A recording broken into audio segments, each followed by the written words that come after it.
Bonjour à vous, chères lectrices et chers lecteurs fidèles de Corbeau News Centrafrique. C'est Vico Cynthia qui vous retrouve ce matin pour une nouvelle analyse qui, je dois l'avouer, nous laisse sans voix et nous alerte sur la dégradation continue de la situation dans notre cher Bangui.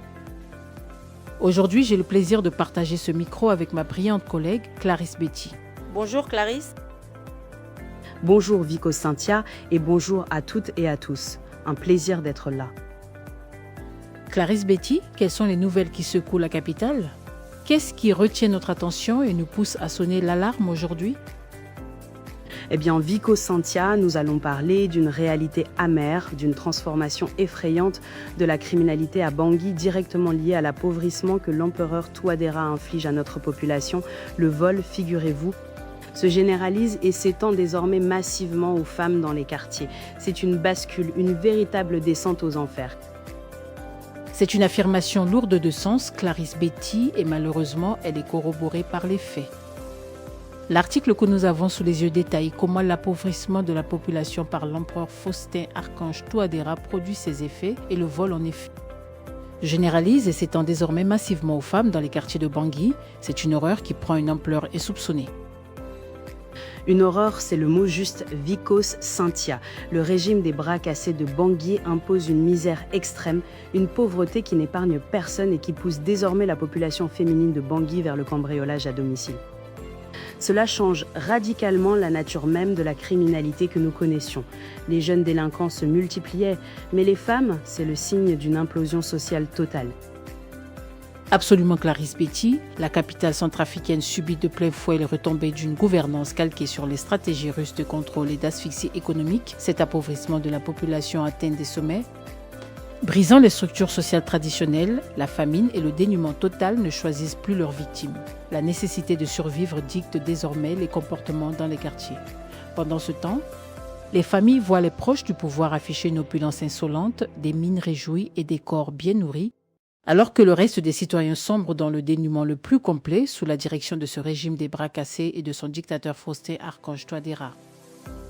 C'est cette fracture insupportable, Vicos Cynthia, qui pousse une nouvelle catégorie de la population à franchir la ligne rouge. Le phénomène du cambriolage et du vol au domicile, autrefois l'apanage de bandes de jeunes garçons, s'étend aux femmes, aux jeunes filles et même aux vieillards. C'est terrifiant. Tout le monde, absolument tout le monde, commet des délits pour trouver de quoi calmer la faim. On ne parle plus de petite délinquance, mais de survie pure et simple. Et pour preuve, Clarisse Betty, l'article rapporte un incident daté du jeudi 28 mai 2026. Les habitants de la capitale ont appréhendé une femme habitant le quartier Miskine en plein cambriolage au domicile d'une famille. C'est une illustration poignante de cette bascule du délit vers le sexe féminin. Une femme en plein jour forcée de voler pour vivre. Et la surprise a fait place à la stupéfaction, Vicos Cynthia, lors de la découverte des objets dérobés. Parmi les biens saisis sur cette femme, les témoins ont trouvé une arme à feu. Les femmes ne se contentent plus de dérober de la nourriture ou des objets de valeur marchande courante lors de ces vols à domicile, elles s'emparent également d'outils de violence. La détresse est si forte que la population comprend les raisons de ces actes, car l'alternative actuelle se résume à mourir de faim ou risquer sa vie pour obtenir de quoi subsister. La criminalité féminine n'est plus une exception dans les quartiers de la capitale. La quête de nourriture et de moyens de défense devient collective.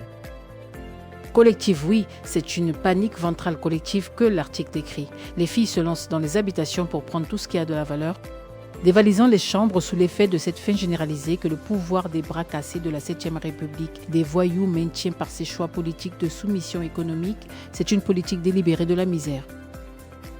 Et les forces de l'ordre, Vicos Cynthia, constatent malheureusement la multiplication de ces profils féminins lors des arrestations quotidiennes, sans pour autant pouvoir freiner le mouvement de foule. Des groupes de femmes s'organisent pour cibler les habitations les mieux fournies, créant une nouvelle dynamique de survie urbaine où les barrières de l'âge et du genre s'effondrent complètement sous le poids de la disette globale. Les rapports indiquent que la suspecte dont vous parliez a profité de l'absence des propriétaires pour s'introduire dans la maison, fouillant les moindres recoins avant d'être encerclée par les voisins alertés par des bruits suspects. L'arme trouvée dans son sac témoigne du niveau de dangerosité que prennent désormais ces opérations de survie désespérées, toutes provoquées par le régime des bras cassés. C'est une réalité glaçante, Clarisse Betty. Le dictateur Faustin Archange Touadéra et son régime poussent une population entière au bord du gouffre, forçant des femmes à des actes désespérés pour la simple survie.